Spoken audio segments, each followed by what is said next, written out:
Hello, and welcome to the start of this new series entitled God as Form, Plato and Divine Simplicity. Over the course of the series, I'll examine and discuss the comparisons which can be drawn between the ancient and medieval notions of the form, in order to come to a better understanding of how exactly the ancient idea of form shaped the medieval understanding of God as form. The ancient philosopher Plato is known for his theory of the forms, the abstract concepts which exist immaterially, in which material things participate. For example, a chair is designated to be a chair due to its participation in the form of chairness, or something is considered to be good due to its participation in the form of goodness. Simply put, that is all that forms seem to be for Plato, a number of abstract and immaterial entities which do not exist in time or place, or solely in the mind, but which nonetheless do exist.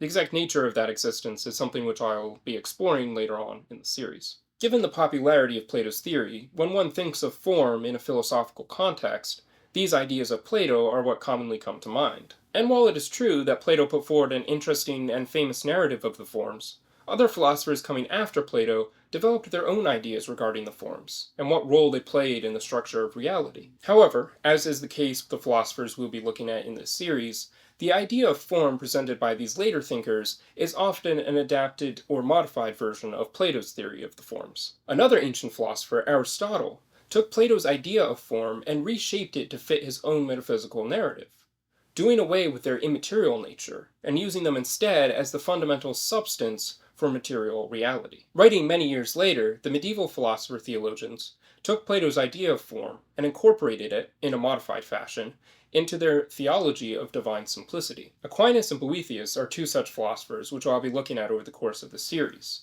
They saw what Plato had done as a good start, but an incomplete one nonetheless. They brought together the various forms into God, viewing him as a fundamentally simple being, who is form, without plurality. Let us look first at the two ancient philosophers, and of these let us first view Plato's theory of the forms.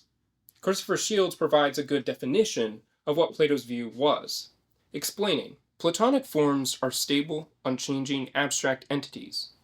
They are the sorts of beings in which sensible entities participate, and are separate. While we could easily have an entire series dedicated to unpacking everything found in that simple definition, we can already see that, contrary to how they're commonly understood, the Platonic forms are more than mere concepts of the mind. They are, instead, separate, unique, and distinct abstract entities, perhaps almost supernatural or godlike in nature. They are not material, but they also do not exist solely in our minds, or simply as a concept for philosophical discussion.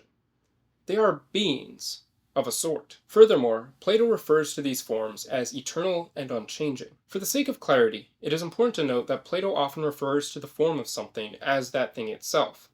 For example, you might refer to the form of the good as the good itself. Through Socrates, he asks in the Phaedo, can the equal itself, the beautiful itself, each thing in itself, the real, ever be affected by any change whatsoever? And he goes on to explain that there are two kinds of existence, the visible and the invisible. This duality of reality also ties into his notion of the soul, in which the soul is the invisible form of the visible body.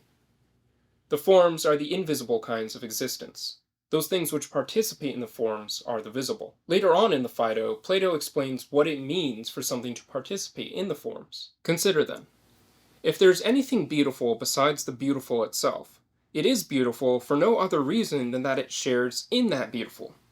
And I say so with everything.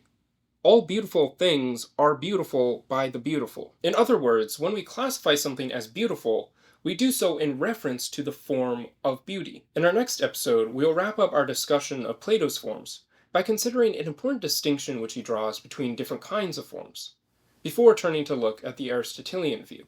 Thank you so much for watching, and be sure to subscribe so you don't miss our next episode.